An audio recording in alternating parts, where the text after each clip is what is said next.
बिस्मिल्लाहिर्रहमानिर्रहीम, अस्सलाम वालेकुम। आप सभी का इस्तकबाल है। आप देख रहे हैं प्रोग्राम स्पेशल रिपोर्ट। आपका मेजबान मीर हिलाल हांजरी हाजिर खिदमत। आज के इस स्पेशल रिपोर्ट में भी मुतअद्दिद खबरें आया चाहती हैं, लेकिन सबसे पहले शुरुआत आज करते हैं लेफ्टिनेंट गवर्नर मनोज सिन्हा के उस इकदाम से जो बिल वास्ता या बिला वास्ता स्मार्ट सिटी का हिस्सा है और उसके साथ साथ इसकी वाबस्तगी G20 के साथ है। जी हाँ, हम आज आपको सबसे पहले लेफ्टिनेंट गवर्नर मनोज सिन्हा से मुतल्लिक़ ये खबर बताना चाहेंगे कि आज ही उन्होंने जो G20 के हवाले से जो तैयारियां हैं उसका एक पहलू ये भी था कि जहलम रोड फ्रंट का जो 6 किलोमीटर स्ट्रेच था उसकी ब्यूटिफिकेशन करके इससे अवाम के नाम वक्फ किया जा चुका है। यानी 6 किलोमीटर जो रिवर फ्रंट है जहलम का, इसके किनारों को यहां पर खूबसूरत किया गया है और उसके बाद अलग अलग पॉइंट्स यहां पर रखे गए हैं और ऐन मुमकिन है कि जो G20 के जो मंदोबैन हैं उनका गुजर यहां से भी हो जाएगा और इसी वजह से इस इलाके को काफी साफो शिफाफ रखा गया है और सारी एडमिनिस्ट्रेशन आज यहां पर देखी गई है और आज अवाम के नाम इससे वक्फ किया गया है। और लेफ्टिनेंट गवर्नर मनोज सिन्हा ने कहा कि काफी वक्त के बाद इस तरह का इकदाम यहां पर उठाया गया और ये वादी कश्मीर के लोगों के लिए एक मुबारक दिन है। उन्होंने कहा कि शहर श्रीनगर आबी ज़खायर के किनारे ही बना है, यानी जो आबी वसाइल है यहाँ पूरा शहर श्रीनगर इन्हीं के जो किनारों पर आबाद है, जिसकी वजह से इन आबी वसाइल को खूबसूरत बनाना वक्त की अहम जरूरत थी।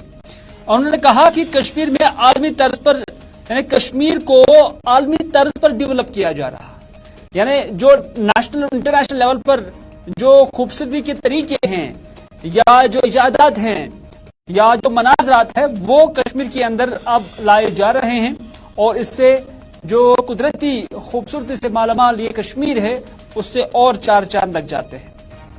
उन्होंने कहा कि यहाँ यानी जो ये रिवर फ्रंट का एरिया है, जो 6 किलोमीटर का ये स्ट्रेच है, उन्होंने कहा कि ये फ्री वाईफाई है यहाँ पर रखा गया है, साइकिल और वॉकिंग ट्रैक्स का भी इंतजाम रखा गया है और उन्होंने ये भी दावा किया है कि आने वाले दिनों में यहाँ लाइब्रेरी भी बनाई जाएगी। ये लेफ्टिनेंट गवर्नर मनोज सिन्हा ने कहा है। उन्होंने कहा कि हम न सिर्फ यहाँ की विरासत बचा रहे हैं बल्कि इक्तिसादी सरगर्मियों को भी फरोग और तकवीयत दे रहे हैं। एलजी मनोज सिन्हा ने क्या कुछ कहा, आइए देखते हैं।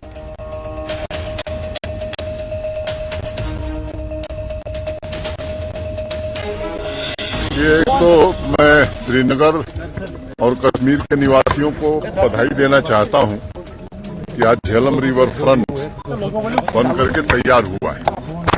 ये 6 किलोमीटर का स्ट्रेच अभी बना है, दूसरे साइड का काम भी आगे शुरू होने वाला है। आप सब जानते हैं कि श्रीनगर शहर जो है वो वाटर बॉडीज और वाटर के किनारे ही बसा है। यहाँ की सांस्कृतिक विरासत या मैं कहूँ कि इकोनॉमी भी वाटर पर ही निर्भर करती थी। लंबे समय से ये बैक यार्ड में तब्दील हो गया, जिसे स्मार्ट सिटी प्रोजेक्ट में मैं कह सकता हूं कि एक अंतर्राष्ट्रीय स्तर का स्पेस श्रीनगर स्मार्ट सिटी ने यहाँ तैयार किया है। यहाँ फ्री वाईफाई भी है, बच्चों के लिए साइकिल लिंक करने की व्यवस्था है, वॉकिंग का इंतजाम है। आने वाले दिनों में यहाँ लाइब्रेरी भी बनाएंगे हम लोग, कैफे भी होंगे। मैं समझता हूं कि और केवल सांस्कृतिक विरासत यहाँ की नहीं प्रिजर्व कर पाएंगे हम, बल्कि मुझे लगता है कि इकोनॉमी को भी श्रीनगर और कश्मीर की बूस्ट इससे मिलेगा। एलजी मनोज सिन्हा जो कि आज रिवर फ्रंट जो जहलम है उसके किनारे पर मुनक़द एक तकरीब पर वो मौजूद थे और इस मौके पर जब ज़राई इब्लाग के नुमाइंदों से बात कर रहे थे तो उन्होंने कहा कि G20 की तैयारियां यहाँ की इंतजामिया और खासकर आम लोगों ने की है और अवाम और मीडिया का भी उन्होंने शुक्रिया अदा किया। उन्होंने कहा कि इस G20 के समिट से जो पैगाम दुनिया भर में जाएगा उससे जम्मू कश्मीर में न सिर्फ सयाहत बढ़ेगा बल्कि सरमायाकारी भी बढ़ेगी। एलजी मनोज सिन्हा ने कहा कि इसके अलावा कश्मीर की मेहमान नवाजी को पूरी दुनिया देख लेगी और पूरी दुनिया को कश्मीर की मेहमान नवाजी एक्सपीरियंस करने का मौका मिलेगा। उन्होंने वजीर आजम का शुक्रिया अदा किया ये कहकर कि उन्होंने G20 के लिए जम्मू कश्मीर को भी चुना है। मनोज सिन्हा ने क्या कुछ कहा मजीद वो भी देखते हैं। G20 की तैयारी जम्मू कश्मीर प्रशासन ने और जम्मू कश्मीर के निवासियों ने भी, उनका भी बड़ा सहयोग है, बहुत बेहतरीन ढंग से किया है। आप लोगों के प्रति भी मैं आभार व्यक्त करता हूं और मैं उम्मीद करता हूं कि हम सब लोग मिलकर के एक शानदार आयोजन कर रहे हैं और आयोजन की सफलता का जो संदेश जाएगा पूरी दुनिया में, उससे मुझे लगता है कि आने वाले दिनों में यहाँ टूरिज्म भी बढ़ेगा, यहाँ इन्वेस्टमेंट भी बढ़ेगा और जो हमारी परंपरा रही है कश्मीर की मेहमान नवाजी की, उसको भी पूरी दुनिया देख सकेगी। मैं प्रधानमंत्री जी के प्रति विशेष रूप से आभारी हूँ जिन्होंने G20 की मीटिंग के लिए जम्मू कश्मीर को स्थान दिया। इधर member parliament retired justice Hasnain Masoodi जो आज अनंतनाग के अंदर थे, उन्होंने भी G20 के हवाले से बात की। उन्होंने कहा कि G20 में कुछ खास नहीं रखा गया है। ये दरअसल पिछले साल इंडोनेशिया को इसकी मेजबानी थी और इस बार ये जिम्मेदारी भारत को दी गई है, लेकिन इस इवेंट को ऐसे पेश किया जा रहा है कि जैसे इससे कोई बड़ी तब्दीली आएगी। ये हसनैन मसूदी कहते हैं। उन्होंने सवाल भी उठाए। उन्होंने कहा कि इससे कोई बड़ी तब्दीली नहीं आएगी, बल्कि इस समिट से हम अपने असल मसाइल से हटने लगे हैं। सारी इंतजामिया इसी में लगी हुई है, अवाम का कोई पुरसानी हाल नहीं है। यानी जो मेहमान आने जा रहे हैं, सारी एडमिनिस्ट्रेशन सिर्फ उन्हीं के इंतजाम, उन्हीं के प्रोटोकॉल पे लगी है। जो हमारे अपने मसाइल है, अपने लोगों के मसाइल है, उनको दूर करने के लिए कोई कोशिश नहीं की जा रही है। ये रिटायर्ड जस्टिस हसनैन मसूदी जो कि मेंबर पार्लियामेंट है अनंतनाग से, उन्होंने कहा कि जिन लोगों को 4 किलो राशन मिलता है, उन्हें G20 के इस समिट से कोई राशन कोटा नहीं बढ़ेगा। ये तनकीय अंदाज में उन्होंने कहा, एक तनकीदी अंदाज में उन्होंने कहा। यानी जो लोग 4 किलो राशन लेते थे उनको 4 किलो राशन नहीं मिलेगी, इसके बावजूद कि G20 के जो मंदोबेन है वो यहाँ पर आ रहे हैं। उन्होंने कहा कि हमारे पड़ोसी रियासतों में मजमूई आबादी को बिजली की 0 बिल आती है महीने, लेकिन हमारे यहाँ जो सबसे पिछड़ा इलाका है, schedule tribe, schedule caste, OBC या BPL, उन्हें 1500 रुपए माहाना अदा करना पड़ता है। उन्होंने कहा कि अगर इन चीजों पर नजरसानी हो जाती तो बात बन जाती। G20 को मुझे लगता है कि बड़ी मुबालगा आराई के साथ पेश किया जा रहा है। जी देखिए, G20 का मतलब ये है कि इस साल ये 20 ममालिक है जिन्होंने ग्रुप बनाया है। पिछले साल इंडोनेशिया इसका होस्ट था, इस साल हम इसके होस्ट हुए।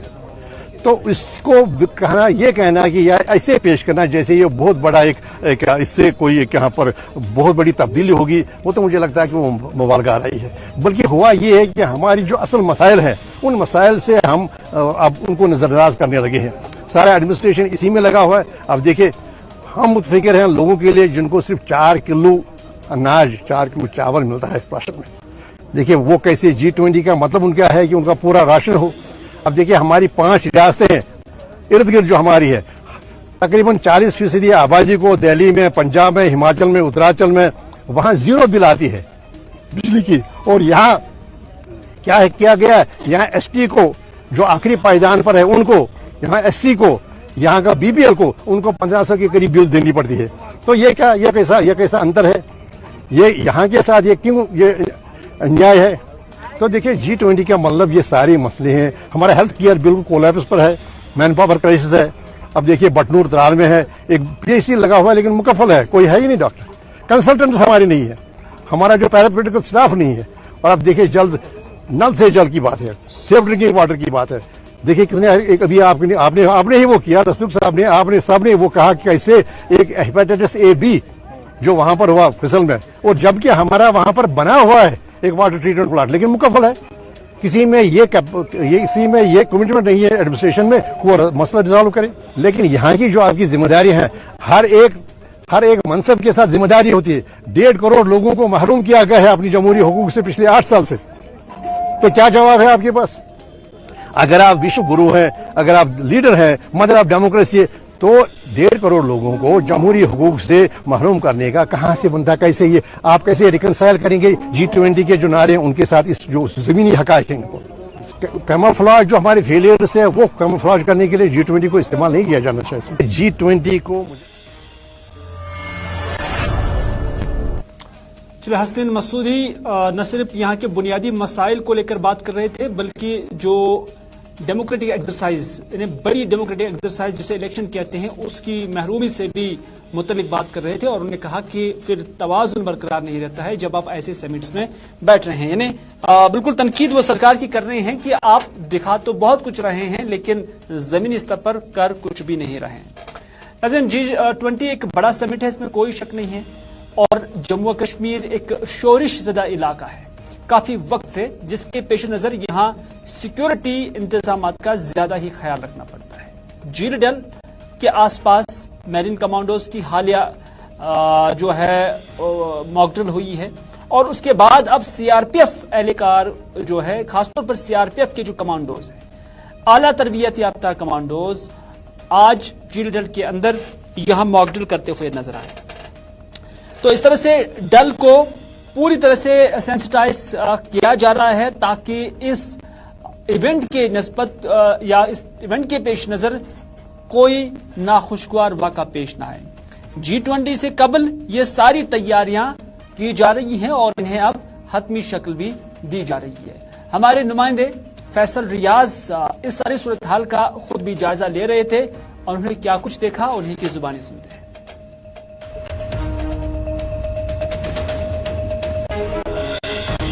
मैरीन कमांडोज के बाद अब झील डल में सीआरपीएफ की क्विक एक्शन टीम जो इस वक्त मॉक ड्रिल कर रहे हैं। आपको मैं दिखाने की कोशिश करूंगा, ये आप इस वक्त डल लेक के मनाजिर देख रहे हैं कि जहां पर अब मैरीन कमांडोज ने कुछ दिनों पहले ही एक मॉक ड्रिल की थी, लेकिन अब आप देख रहे हैं कि किस तरीके से जो सीआरपीएफ के क्विक एक्शन टीम है और जो कमांडोज है वो इस वक्त अपनी मोटर बोट्स में डल लेक में एक मॉक ड्रिल कर रहे हैं और पूरे जो डल लेक है इसकी गश्त हो रही है और अपनी जो ये कमांडोज है पूरे नए इक्विपमेंट्स, नए हथियारों से लेस है, कैमरा इनके पास है और खासकर पूरे डल को पेट्रोल कर रहे हैं और कोशिश इनकी यह है कि पूरे एरिया को जो है G20 से पहले सेंसिटाइज किया जाए और अगर कोई भी खतरा हो तो उस खतरे को किस तरीके से निपटा जा सके उस तरीके उसकी बराबर ट्रेनिंग इस वक्त हो रही है, एक मॉक ड्रिल हो रही है और कोशिश ये है कि जो सारा कुछ जो है यहाँ पे होने वाला है वो पीसफुल तरीके से हो। और इस वक्त आप बिल्कुल लाइव देख रहे हैं कि ये अब डल झील के तस्वीर देख रहे हैं जहाँ पे इस वक्त कमांडो के टीम भी कहते हैं वो इस वक्त अपने करतब दिखा रहे हैं और जदीद हथियारों से वो इस वक्त लेस है और अपनी मोटर बोट्स पे सवार इस वक्त वो मॉक ड्रिल कर नजर आ रही है। अब देखिए G20 से पहले तमाम तर इंतजाम जो कंप्लीट किए गए थे, लेकिन अब आप देखिए जो सीआरपीएफ के क्विक एक्शन टीम है वो भी यहाँ पे मॉक ड्रिल कर रही है और पूरे एरिया का जो वो जायजा ले रही है। कल G20 के समिट होने वाले, इससे पहले ही तमाम तर इंतजाम जो है सिक्योरिटी के हवाले से वो किए जा रहे हैं। कैमरा मीरवानी के साथ मैं फैसल रियाज, श्रीनगर, कश्मीर। नाज़रीन, एनआईए की टीमें जम्मू और कश्मीर में पहले कश्मीर वादी में ही थी, लेकिन अब पूरे जम्मू के अंदर भी काफी सरगर्म दिखाई दे रही है। जहां हाल दिनों भी इन टीमों की जानब से कई एक जगहों पर कई एक अजदा के अंदर छापामारी की गई, वहीं पर आज अल सुबह ही लगभग जम्मू कश्मीर के 7 अजला के अंदर 15 जगहों पर एनआईए की टीमों ने अलग अलग तरीके से छापामारी की है। पुलवामा, अवंतीपुरा, अनंतनाग, श्रीनगर, कुपवाड़ा यानी कश्मीर वादी के इन अजला के अंदर और इन इलाकों के अंदर, जबकि जम्मू के पुंछ इलाके में भी ये छापामारी हुई है, जिस दौरान मुत्तलिकीन से पूछगछ की गई है और तलाशी कार्रवाई भी हुई है। बाज इतलात ये हैं कि जो कुछ इलेक्ट्रॉनिक गैजेट्स हैं उससे भी या कुछ जो दस्तावेजात हैं उन्हें अपनी तहवील में लिया गया है, हालांकि ये जराये के हवाले से खबर है। तो इस तरह से आज भी एनआईए की ये छापामारी जारी रही। आपको याद दिला दें कि साल 2019 के बाद एनआईए की छापामारी के हवाले से जो सरगर्मियां हैं उसमें काफी तेजी देखी जा रही है।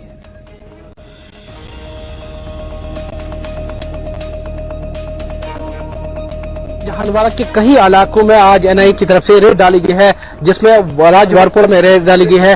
चाहे हम बात करेंगे मागाम हंदवाड़ा की बात करेंगे, चाहे हम बात करेंगे काजियाबाद के इलाके में, वहां पे अनन में रेड डाली गई है एनआईए की तरफ से। जिस तरह छापामार कार्रवाई जो है लगातार, चाहे कपवाड़ा की बात करेंगे, हाल ही में जो है मनीगा इलाके में एक एक्स मिलिटेंट के घर में जो है छापामारी कार्रवाई के दौरान एक मकान को सील किया गया है और इसके 9 मरल जमीन को भी सील किया गया है। अभी तक ये हम नहीं कह सकते कि अभी तक जो है तफसीलात जो है कोशिश पार्ट में मौजूद है। ये राजवार इलाका जो है वहां पे हम मौजूद है। अभी तक जो है बड़े पैमाने पे जो है उन इलाकों में तलाशी कार्रवाई जो चाहे जम्मू कश्मीर पुलिस, सीआरपीएफ और एनआईए की तरफ से वहां पे जिस तरह रेड डाली गई, आज तक तकरीबन 6:30 बजे के करीब वहां पे एनआईए की तरफ से रेड डाली गई है।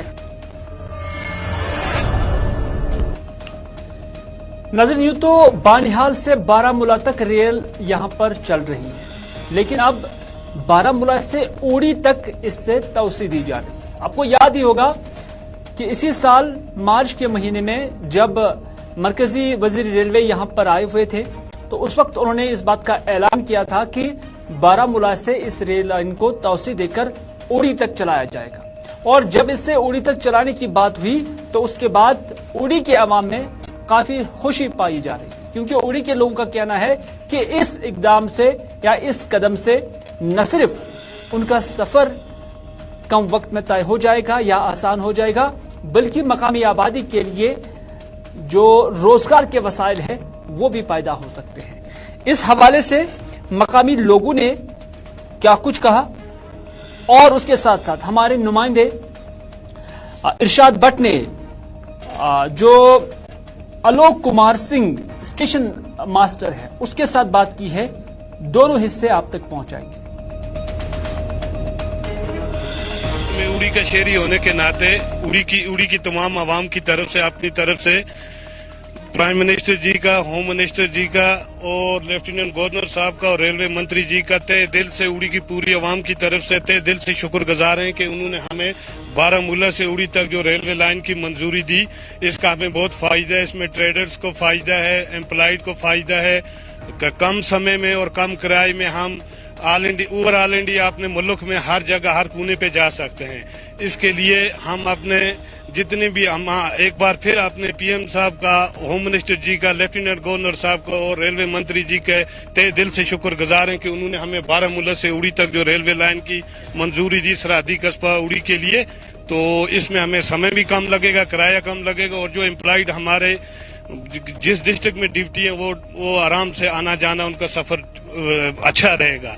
सुनने के बाद कितने खुश हुए आप लोग? हम बहुत खुश हुए और वहाँ के जो हमारे बेकार लड़के हैं, जो पढ़े लिखे लड़के मजदूरी कर रहे हैं, उनके लिए भी एक जरिया माश बन गया रोजी कमाने का। वो वहाँ जो रेलवे लाइन बिछेगी उसमें वो काम काज करेंगे, वो अपने 4 पैसे कमाएंगे, वो अपने एहल हयाल पर खर्च करेंगे। कब तक हम उम्मीद रखेंगे, कब तक काम लगेगा?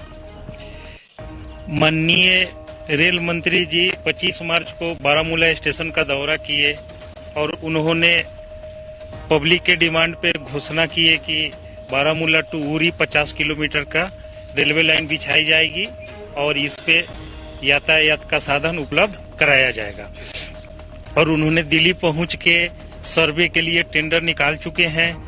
6 जून तक टेंडर का टाइम है। 6 जून के बाद सर्वे का काम शुरू हो जाएगा। सर्वे का काम जब ही खत्म होगा उसके बाद रेलवे लाइन बिछाने का कार्य तीव्र गति से किया जाएगा। कब तक ये कंप्लीट होगा ये प्रोजेक्ट बारामूला से उड़ी तक? सर्वे का काम जैसे ही कंप्लीट होगा उसके बाद रेलवे लाइन बिछाने का कार्य कर दिया जाएगा।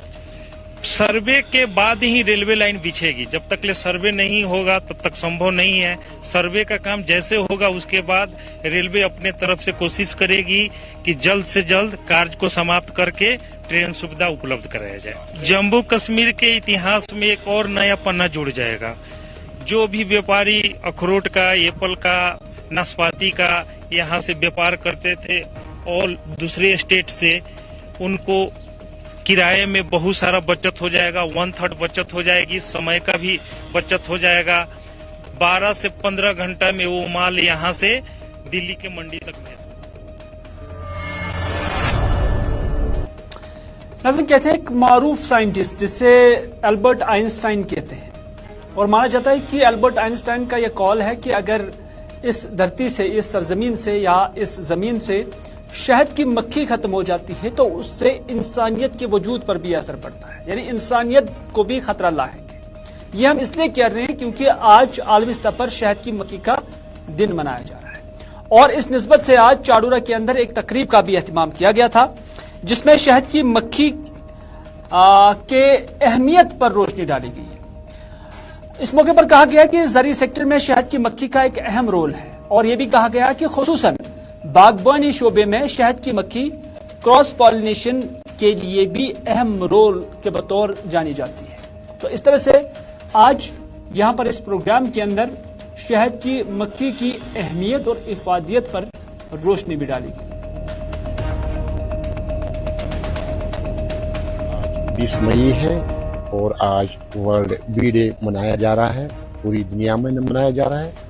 ایسے ہی یہاں ڈسٹرکٹ بڑگام میں ہم یہاں پر ہمارا DCTC ہے، یہاں پر ہم یہ دن منا رہے ہیں. اس کی بڑی اہمیت ہے.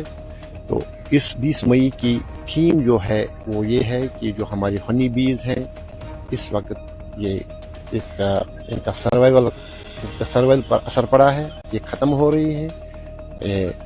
جو ان کا ہیبیٹیٹ ہے وہ بھی ختم ہو رہا ہے. ان ہنی بیز کا انسان پر ایک بہت ہی اہم اثر ہے. مجھے ایک کوٹیشن آ رہی ہے ان کی آئنسٹائن کی. انہوں نے کہا ہے کہ اگر ہنی بیز اس دنیا سے ختم ہو جائیں تو آپ سمجھو کہ 4 سال کے بعد اس دنیا پر، اس سرزمین پر کوئی انسان نہیں رہے گا. یہ صحیح میں اس میں نقصان ہو رہا ہے. اور سب سے بڑی وجہ جو ہے نقصان کی وہ کلائمیٹ چینج ہے. جو کلائمیٹ چینج ہو گئی، جس مہینے میں جتنی بارش پڑنی تھی اس مہینے اس مقدار سے بارش نہیں پڑتی. جس مہینے میں جو ٹیمپریچر رہنا چاہیے تھا وہ اس مہینے وہ ٹیمپریچر نہیں رہ رہا ہے. یہ اوور آل پرابلم ہے تھرو آؤٹ دا ورلڈ. یہ گلوبل چینج آ گئی ہے. تو ایک وجہ یہ ہے. دوسری وجہ یہ ہے کہ ہم نے جو انٹینسو کلٹیویشن شروع کی تو ہم اس میں بہت سارے پیسٹی سائڈس استعمال کرتے ہیں، فنجی سائڈس استعمال کرتے ہیں، اور اس کے علاوہ کیمیکل فرٹیلائزر استعمال کرتے ہیں. تو یہ جو ٹاکسیسٹی ڈیولپ ہو رہی ہے ہماری سائلز میں اور الٹیمیٹلی ہمارے ان فلاور پلانٹس میں، تو اس سے جب نیکٹر کلیکٹ کرتا ہے یہ ہماری مکھی، تو ایک تو ہماری جو یہ کوالٹی ہے ایک طرف سے اس کوالٹی پر اثر پڑتا ہے، اور دوسری طرف سے جو یہ پوائزن ہے اس سے ہماری یہ جو ہنی بیز ہیں ان پر برا اثر پڑتا ہے. اور ایسا کیلکولیٹ ہوا ہے کہ تقریباً پوری دنیا میں ہر سال 8 ارب کے تقریباً مکھیاں مر جاتی. تو ناظرین، یہ تھا آج کا اسپیشل رپورٹ. اسی کے ساتھ دیجیے اپنے میزبان میر ہلال ہانجری کو آج کا اسپیشل رپورٹ یہیں پر اختتام کرنے کی اجازت، اس وعدے کے ساتھ کہ اگر زندگی رہی تو آپ سے پھر ہوگی ملاقات. تب تک کے لیے خدا حافظ، فی امان اللہ.